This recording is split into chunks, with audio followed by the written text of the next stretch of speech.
Now, this year marks the 40th anniversary of the fall of the Khmer Rouge in Cambodia and the end of one of the most murderous regimes in history. An estimated 1.5 million people died during the genocide in the late 1970s, and the consequences are still felt to this day, with widespread mental health issues and an economy hampered by the destruction of the country's infrastructure. However, 65% of the Cambodian population today is under 30, and one initiative, which is approaching its own 10-year anniversary, aims to help young people become leaders with the ability to transform their country. The Liger Leadership Academy is a school providing scholarships to a select group of Cambodia's brightest underprivileged children. And I'm joined now by the Academy's founder, Trevor Dial, and one of its students, Sopiak Te. Good to have you both with us. What was the inspiration for your academy? Thank you, Lucy. Well, let's look first big picture. The Liger Academy uses education and entrepreneurship to create change agents, to institute the change that we need. It goes far beyond what we can do ourselves, and therefore we're trying to impact those who can execute the change for us. Why Cambodia, though? During our travels, my wife and I fell in love with it. It was an obvious choice for us. And the potential you see there must be huge. It is tremendous. So we've invested over $15 million in the past 10 years to create a program that has now 110 amazing young people who are the change agents of the future. Well, one of those amazing young people, Sopiak, is with us now. Congratulations for your time at the Academy. What have you achieved while you were there? So throughout my 6.5 years experience at Liger, I have accomplished so much that I would have not done if I were to go to other schools, one of which were about a couple months ago, we studied about gender issues in Cambodia, and not only that we identified it as a problem in the country, but we started a gender summit where we invited schools from all over the country to come, and with that summit we started this discussion about the very sensitive issues in the country, and that's just one of the examples. That's just one of the issues facing young people. What's it like to be 16 years old and living in Cambodia, for some of your friends, say? Is it difficult?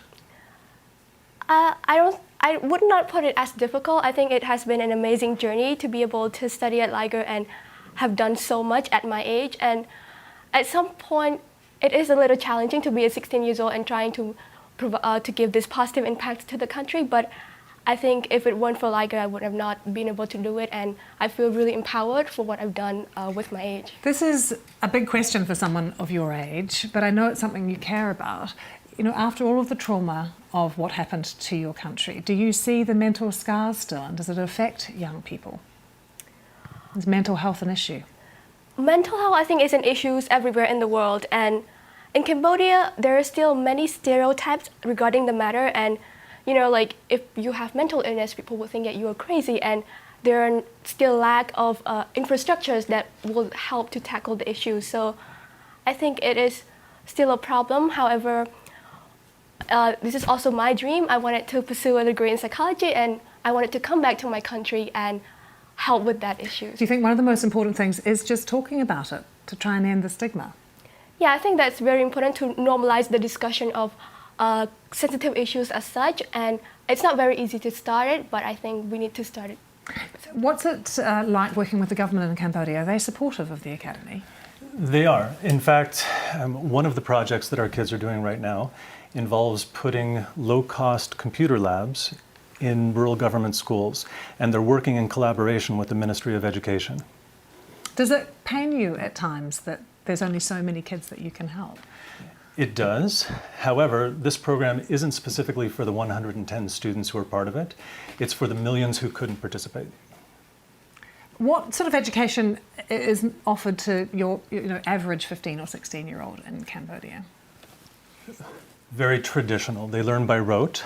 And I'd like to emphasize that our approach with entrepreneurship is really unlocking a key to the educational future for the 21st century. And what I mean is that the world around us is changing so fast, Lucy, that we as educators, as adults, as parents, have no idea what a young person today is going to need to know in 10 or 20 years. So we have to ask ourselves, what is the objective of education in the 21st century?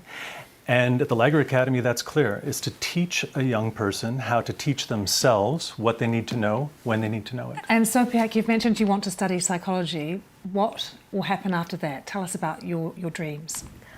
So as of now, I just got accepted into a program that will give me full scholarship to the United States. And I was one of the 3 girls that got accepted, and we are the 3 youngest applicants to the program. And with that, I will be pursuing a degree in psychology, clinical psychology specifically in the United States. And as I mentioned earlier, I want to come back to my country and help with that still lacking issues, infrastructure in Cambodia to provide something that will be able to tackle and improve the mental illness sector of the country. Well, we wish you all the best. Congratulations, you're an outstanding young person, and thank you very much for joining us in the Academy, Thank you. the work your Academy does.